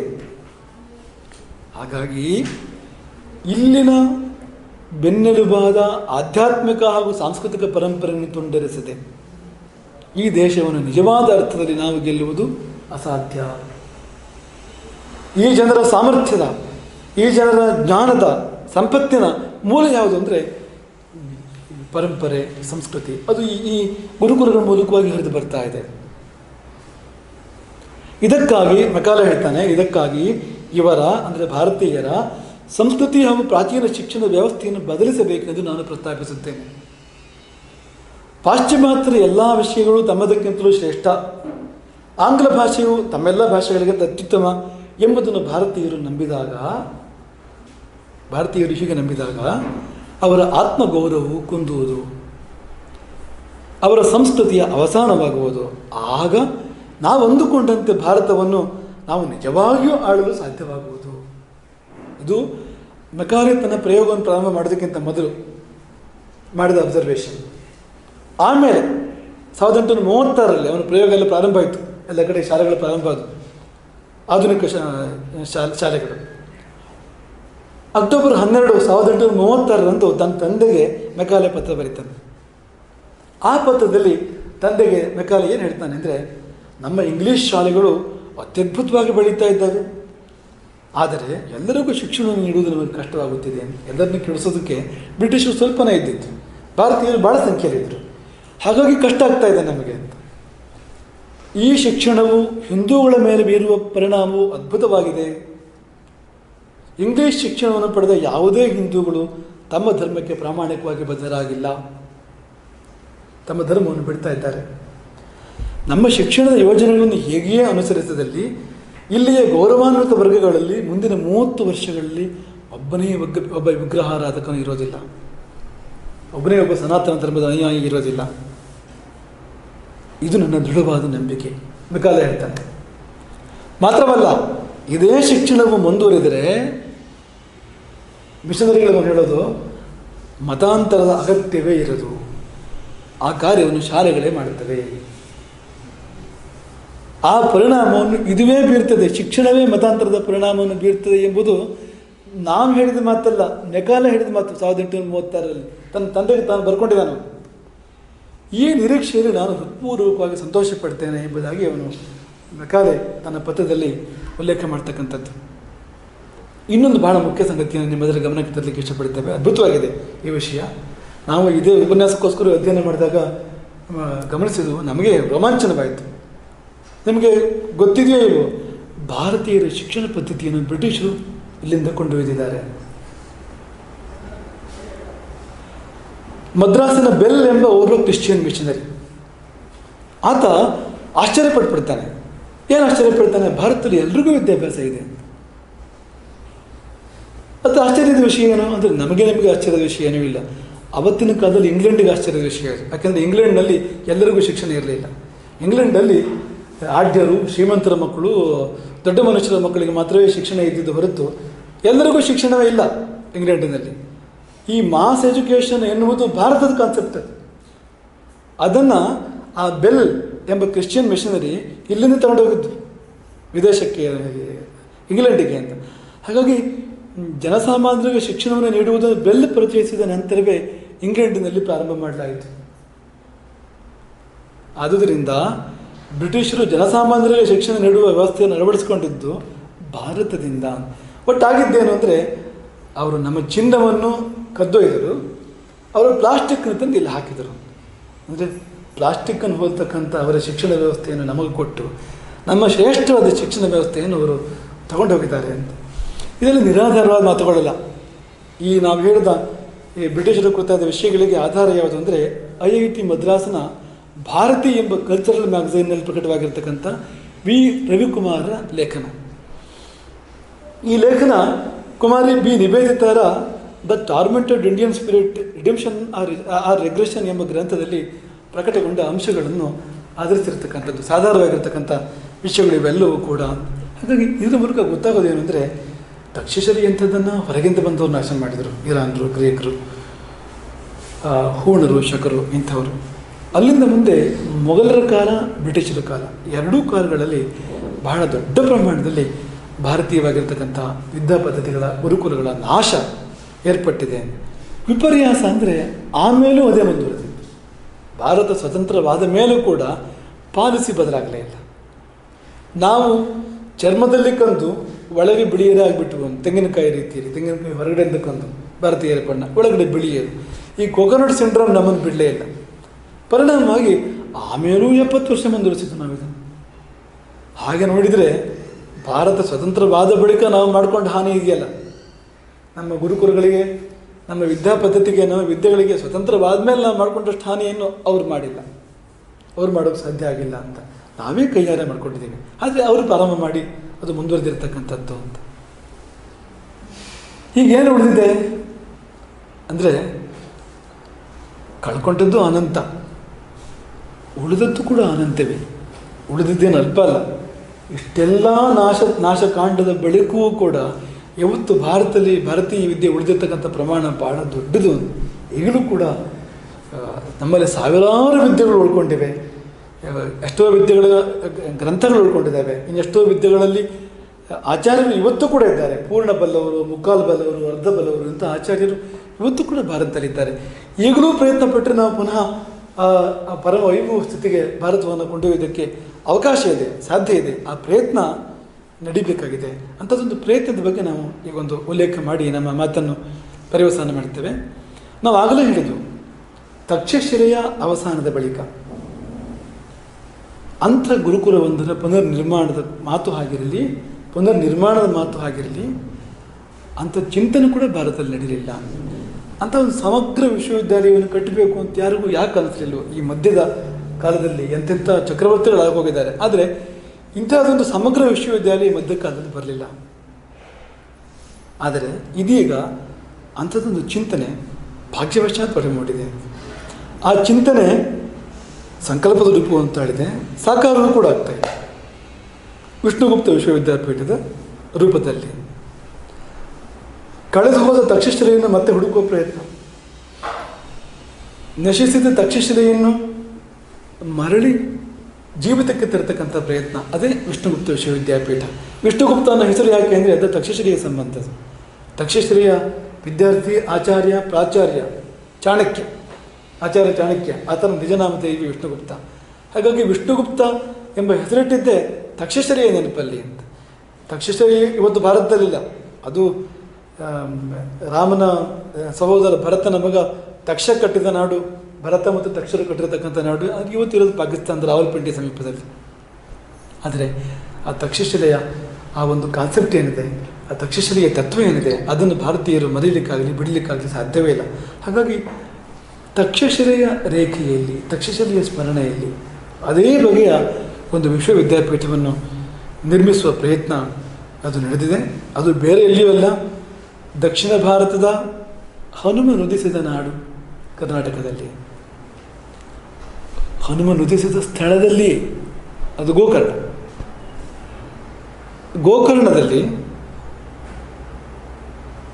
ಶಿವನ ಆತ್ಮಲಿಂಗದ ತವರಾದ ಗೋಕರ್ಣದಲ್ಲಿ, ಶಂಕರನ ತ್ರಿಮಾರ ಪಾದಸ್ಪರ್ಶದಿಂದ ಪವಿತ್ರವಾಗಿರ್ತಕ್ಕಂಥ ಗೋಕರ್ಣದಲ್ಲಿ, ಬ್ರಹ್ಮರ್ಷಿ ದೇವರಾಜರ ದರ್ಶನ ಭೂಮಿ ಅಂತಹ ಗೋಕರ್ಣದಲ್ಲಿ ಈ ವಿಷ್ಣುಗುಪ್ತ ವಿಶ್ವವಿದ್ಯಾಪೀಠವು ಅಂಕುರಿಸ್ತಾ ಇದೆ. ಅನ್ನೋ ಮಾತನ್ನು ಯಾಕೆ ಹೇಳ್ತಿದ್ದೇವೆ ಅಂದರೆ, ಈ ಯೂನಿವರ್ಸಿಟಿಗಿಂತ ಹಿಂದಿನ ಶಿಕ್ಷಣ ಈಗಾಗಲೇ ಆರಂಭಗೊಂಡಿದೆ. 4ರಿಂದ 12ನೇ ತರಗತಿವರೆಗಿನ ಶಿಕ್ಷಣ, PUC ವರೆಗಿನ ಶಿಕ್ಷಣ ಈಗಾಗಲೇ ಆರಂಭಗೊಂಡಿದೆ. ನಾವು ಅದನ್ನು ಸಾರ್ವಭೌಮ ಗುರುಕುಲಂ, ರಾಜರಾಜೇಶ್ವರಿ ಗುರುಕುಲಂ ಎಂಬ ಹೆಸರಲ್ಲಿ ಕರಿತೇವೆ. ಇಲ್ಲಿ ಸಾಧ್ಯವಾದಷ್ಟು ತಕ್ಷಶಿಲೆಯ ಅಥವಾ ಆಕಾರದ ಗುರುಕುಲಗಳ ಒಳ್ಳೆಯ ಅಂಶಗಳನ್ನು ನಾವು ತರಬೇಕು. ಮತ್ತು ಆ ಎಲ್ಲ ವಿದ್ಯೆಗಳನ್ನು ಪುನರುಜ್ಜೀವಿತ ಮಾಡಬೇಕು. ಆ ವಿದ್ಯೆಗಳು ಅರೆಕೊರೆ ಆಗಿಬಿಟ್ಟಿವೆ ಇವತ್ತು, ಅದನ್ನು ಪೂರ್ಣವಾಗಿ ತರಬೇಕು. ಎಲ್ಲ ವಿದ್ಯೆಗಳು ಒಟ್ಟಿಗೆ ಇರಬೇಕು. ಒಂದು ಕುಟುಂಬ ವಿದ್ಯೆಗಳಂತ ಇದು, ಯೋಗ ಆಯುರ್ವೇದ ಒಂದಕ್ಕೊಂದು ಸಂಬಂಧಪಟ್ಟಿರ್ತಕ್ಕಂಥದ್ದು, ಎಲ್ಲವೂ ಒಟ್ಟಿಗೆ ಇರಬೇಕು ಅನ್ನೋ ಕಾರಣಕ್ಕೆ ಎಲ್ಲ ಭಾರತೀಯ ವಿದ್ಯೆಗಳ ತವರೂರಾಗಿ ಈ ಒಂದು ವಿಶ್ವವಿದ್ಯಾಪೀಠ ಮತ್ತು ಗುರುಕುಲಗಳು ಆವಿರ್ಭಾವಗೊಳ್ತಾ ಇದ್ದಾವೆ. ಇಲ್ಲಿ ಏನಂದರೆ 4ನೇ ತರಗತಿಯಿಂದಲೇ ಆಯುರ್ವೇದ ಶಿಕ್ಷಣ, ಯೋಗ ಶಿಕ್ಷಣ, ವಾಸ್ತು ಶಿಕ್ಷಣ, ಜ್ಯೋತಿಷ ಶಿಕ್ಷಣ. ಇದರ ಪರಿಣಾಮ ಏನಂದರೆ 4ರಿಂದ 12ನೇ ತರಗತಿವರೆಗೆ 9 ವರ್ಷದಲ್ಲಿ ಸಾಕಷ್ಟು ಜ್ಞಾನವನ್ನು ಪಡ್ಕೊಳ್ತಾನೆ. ಈ ಒಂದೊಂದು ವಿದ್ಯೆಯ ಬಗ್ಗೆ ಸಾಕಷ್ಟು ಜ್ಞಾನವನ್ನು, ಒಬ್ಬ ಪಂಡಿತರಿಗಿರ್ತಕ್ಕಂಥ ಜ್ಞಾನವನ್ನು ಆತ ಪಡ್ಕೊಳ್ತಾನೆ. ಹಾಗಾಗಿ ಅಂಥದ್ದೊಂದು ವಿನೂತನ ಪ್ರಯತ್ನ. ಒಂದು ವಿಶೇಷ ಏನಂದರೆ, ತಕ್ಷಶಿಲೆಯಲ್ಲಿ ಏನಿತ್ತೋ ಅವೆಲ್ಲವನ್ನೂ ಇಲ್ಲಿ ಮರಳಿ ತರ್ತಕ್ಕಂಥ ಪ್ರಯತ್ನ ಇದೆ. ತಕ್ಷಶಿಲೆ ಇಲ್ಲದೇ ಇರತಕ್ಕಂಥದ್ದು ಆಧುನಿಕ ವಿದ್ಯೆಗಳು, ಆಧುನಿಕ ಭಾಷೆಗಳು, ಆಧುನಿಕ ತಂತ್ರಜ್ಞಾನ, ಆಧುನಿಕ ವಿದ್ಯಾಭ್ಯಾಸ, ಇವುಗಳನ್ನು ಕೂಡ ಸಮಯುಗದ ಭಾಷೆ, ಸಮಯುಗದ ತಂತ್ರಜ್ಞಾನ, ಸಮಯುಗದ ಲೋಕಜ್ಞಾನ, ಸಮಯುಗದ ಸಂವಿಧಾನದ ಜ್ಞಾನ, ಇವೆಲ್ಲವನ್ನೂ ಬೆಳಗೊಳಿಸಿ ಇಲ್ಲದಿದ್ದರೆ ಅವನು ಅಪ್ರಸ್ತುತ ಆಗಿಬಿಡ್ಬೋದು. ವನ್ಯ ಮೃಗಗಳ ನಡುವೆ ಗೋವು ಬಂದು ಏನಿರೋದು ಎನ್ನುವಂತೆ ಆಗ್ಬಿಡ್ಬೋದು. ಹಾಗಾಗಿ ಇವತ್ತಿನ ಕಾಲದ ಭಾಷೆ ಮತ್ತೊಂದು ಎಲ್ಲ ಗೊತ್ತಿರಬೇಕು ಅವನಿಗೆ ಅನ್ನೋ ಕಾರಣಕ್ಕೆ ಈ ಆಧುನಿಕವಾಗಿರ್ತಕ್ಕಂಥ ಎಲ್ಲ ವಿಚಾರಗಳನ್ನು ಕೊಟ್ಟು ಋಷಿಯುಗ ನವಯುಗ ಶಿಕ್ಷಣಗಳ ಸಮ್ಮಿಲನವಾಗಿ ಈ ಗುರುಕುಲಗಳು ಇಲ್ಲಿ ಆವಿರ್ಭಾವಗೊಳ್ತಾ ಇದ್ದೇವೆ. ಅದೇ ಗುರುಕುಲಗಳ ಪರಿಸರದಲ್ಲಿ ಕೂತ್ಕೊಂಡು ನಾವು ಈ ಮಾತುಗಳನ್ನು ಇವತ್ತು ಇಲ್ಲಿ ಆಡ್ತಾ ಇದ್ದೇವೆ. ಆದರೆ ಇಷ್ಟೇ ಸಾಲದು. ಒಂದು ತಕ್ಷಶಿಲೆ ವಿಶ್ವವಿದ್ಯಾಲಯ ಅಲ್ಲ ನಮ್ಮ ಇಡೀ ಸಂಸ್ಕೃತಿನ ಆಧರಿಸಿದ್ದು ಅವತ್ತಿನ ಕಾಲದಲ್ಲಿ. ನಗರಗಳಲ್ಲಿ, ಗ್ರಾಮಗಳಲ್ಲಿ ಎಲ್ಲೆಡೆ ಗುರುಕುಲಗಳಿದ್ವು ನೋಡಿ. ಹಾಗೆ ಇದೊಂದು ಉಪಲಕ್ಷಣ ಮಾತ್ರ ಅಂತ. ನಮ್ಮ ರಾಷ್ಟ್ರಾದ್ಯಂತ ಇಂಥ ಗುರುಕುಲಗಳು ಆರಂಭ ಆಗಬೇಕು. ಈ ಗುರುಕುಲಗಳ ಮಾಲೆಯನ್ನು ನಾವು ಭಾರತೀಯ ದೇವಿಗೆ ತೊಡಿಸಬೇಕು. ಭಾರತ ಮಾತೆಗೆ ಸಾವಿರಾರು ಗುರುಕುಲಗಳ ಮಣಿಮಾಲೆಯನ್ನು ಭಾರತ ಮಾತೆಗೆ ನಾವು ತೊಡಿಸಬೇಕು. ಅದು ನಮ್ಮ ಆಶಯ. ಇವತ್ತಿನ ಈ ಉಪನ್ಯಾಸದ ಸಾರ ಸಂದೇಶವೇ ಅದು ಅನ್ನೋ ಮಾತನ್ನು ಒಂದು ಇವತ್ತಿನ ಈ ಒಂದು ಉಪನ್ಯಾಸ ಕಾರ್ಯಕ್ರಮದ ಅಧ್ಯಕ್ಷತೆಯನ್ನು ವಹಿಸಿರ್ತಕ್ಕಂಥ ಕುಲಪತಿಗಳು, ಸಂಸ್ಕೃತ ವಿಶ್ವವಿದ್ಯಾಲಯದ ಕುಲಪತಿಗಳು ಪ್ರೊಫೆಸರ್ ಕೆ ಇ ದೇವನಾಥನ್ ಅವರನ್ನು ಅಭಿನಂದಿಸ್ತೇವೆ. ಮನಸಾರೆ ಅವರ ಕಾರ್ಯಗಳಿಗೆ ಶ್ರೇಯಸ್ಸನ್ನು ಹಾರೈಸ್ತೇವೆ. ನಮ್ಮ ನಮ್ಮದೇ ಆದ ಒಂದು ವಿದ್ಯಾಸಂಸ್ಥೆ ಕವಲಿಕೆಯ ಸವೇದ ಸಂಸ್ಕೃತ ಮಹಾವಿದ್ಯಾಲಯ, ರಾಘವೇಂದ್ರ ಭಾರತಿ ಸವೇದ ಸಂಸ್ಕೃತ ಮಹಾವಿದ್ಯಾಲಯದ ಇವರು ವಿಶ್ರಾಂತ ಪ್ರಾಚಾರ್ಯರು ಪಿ ಜಿ ಹೆಗಡೆ ಅವರು ಇವತ್ತು ಉಪಸ್ಥಿತರಿದ್ದಾರೆ, ಅವರನ್ನು ಕೂಡ ಹರಿಸ್ತೇವೆ. ಹಾಗೆ ಈ ಕಾರ್ಯಕ್ರಮ ಏರ್ಪಡುವಲ್ಲಿ 3 ಪಾತ್ರ ವಹಿಸಿದ್ದಾರೆ. ಒಂದು ನಮ್ಮ ಪ್ರಕಾಶ್ ಆರ್ ಪಾಗೋಜಿಯವರು, ಅವರು ನಮ್ಮ ಅತ್ಯಾಪ್ತ ಮೋಹನ್ ಹೆಗಡೆಯವರ ಮೂಲಕವಾಗಿ ನಮ್ಮನ್ನು ತಲುಪಿರ್ತಕ್ಕಂಥದ್ದು. ಹಿಂದೆ ಮಲ್ಲೇಪುರಂ ಜಿ ವೆಂಕಟೇಶ್ ಅವರು ವಿಶ್ರಾಂತ ಕುಲಪತಿಗಳು ಸಂಸ್ಕೃತ ವಿಶ್ವವಿದ್ಯಾಲಯ ಅವರು ಇದ್ದಾರೆ. ಹೀಗೆ ವಿಶ್ರಾಂತ ಕುಲಪತಿಗಳು ಮಲ್ಲೇಪುರಂನವರು, ನಮ್ಮ ಸಂಸ್ಕೃತ ಶಿಕ್ಷಣ ನಿರ್ದೇಶನಾಲಯದ ನಿರ್ದೇಶಕರಾಗಿರ್ತಕ್ಕಂಥ ನಮ್ಮ ಪ್ರಕಾಶ್ ಆರ್ ಪಾಗೋಜಿಯವರು, ಹಾಗೆ ನಮ್ಮ ಮಾನ್ಯತಾ ಪರಿಷತ್ ವಿಷ್ಣುಗುಪ್ತ ವಿಶ್ವವಿದ್ಯಾಪೀಠದ ಮಾನ್ಯತಾ ಪರಿಷತ್ತಿನ ಪ್ರಧಾನ ಸಂಯೋಜಕ, ಪ್ರಧಾನ ಪದಾಧಿಕಾರಿಯಾಗಿರ್ತಕ್ಕಂಥ ಮೋಹನ್ ಹೆಗಡೆಯವರು, ಇವರೆಲ್ಲ ಈ ಒಂದು ಕಾರ್ಯಕ್ರಮಕ್ಕೆ ಕಾರಣೀಭೂತರು. ಇವರೆಲ್ಲರನ್ನ ಮನಸಾರೆ ಹರಿಸ್ತೇವೆ. ಅದೇ ಮಾತನ್ನು ಮತ್ತೊಮ್ಮೆ ಕೊನೆಯಲ್ಲಿ ಹೇಳಲಿಕ್ಕೆ ಇಷ್ಟಪಡ್ತೇವೆ. ಅದೇನು ಅಂದರೆ, ಭಾರತೀಯ ರಕ್ಷಣೆಯನೈವ ಭಾರತಂ ರಕ್ಷಿತಂ ಭವೇತ್. ಭಾರತೀಯ ರಕ್ಷಣೆಯ ಮೂಲಕವಾಗಿ, ಸಂಸ್ಕೃತ ಭಾಷೆಯ ರಕ್ಷಣೆಯ ಮೂಲಕವಾಗಿ, ಗುರುಕುಲಗಳ ರಕ್ಷಣೆಯ ಮೂಲಕವಾಗಿಯೇ ಭಾರತದ ಸಂರಕ್ಷಣೆ ಸಂವರ್ಧನೆ ಸಾಧ್ಯ. ಆ ಕಾರ್ಯವು ಎಲ್ಲೆಡೆಗೆ ವ್ಯಾಪಕವಾಗಿ ಭಗವಂತನ ದಯೆಯಿಂದ ನಡೆಯಲಿ, ಚಕ್ರ ಹಿಂದಿರುಗಲಿ. ಈ ನಮ್ಮ ಸ್ವಾತಂತ್ರ್ಯೋತ್ತರ ಕಾಲದಿಂದ ಬ್ರಿಟಿಷರ ಕಾಲಕ್ಕೆ, ಅಲ್ಲಿಂದ ಮೊಘಲರ ಕಾಲಕ್ಕೆ, ಅಲ್ಲಿಂದ ತಕ್ಷಶಿಲೆಯ ಕಾಲಕ್ಕೆ, ಆ ಕಾಲಕ್ಕೆ ನಾವು ಮರಳಿ ಹೋಗಿ ಉಳಿದ ಪ್ರಗತಿಗಳೆಲ್ಲ ಹಾಗೆ ಇರಲಿ, ತೊಂದರೆ ಏನೂ ಇಲ್ಲ. ನಮ್ಮಲ್ಲಿ ಹಿಂದೂ ಕರ್ಕೊಂಡು ಹೋಗ್ತೀರ ಅಂತ ಬೇಸರ ಮಾಡ್ಕೋಬೇಡಿ, ಏನಿಲ್ಲ, ನಿಮ್ಮ ಪ್ರಗತಿಗಳೆಲ್ಲ ಹಾಗೆ ಇರಲಿ. ಆದರೆ ಗುರುಕುಲ ಮತ್ತು ಸಂಸ್ಕೃತದ ವಿಷಯದಲ್ಲಿ ನಾವು ಆ ಕಾಲಕ್ಕೆ ಮರಳಿ ಹೋಗುವ ಸುಸಮಯವನ್ನು, ಸುಯೋಗವನ್ನು ಈಶ್ವರನು ಎಲ್ಲರಿಗೂ ಅನುಗ್ರಹ ಮಾಡಲಿ. ಹರೇ ರಾಮ.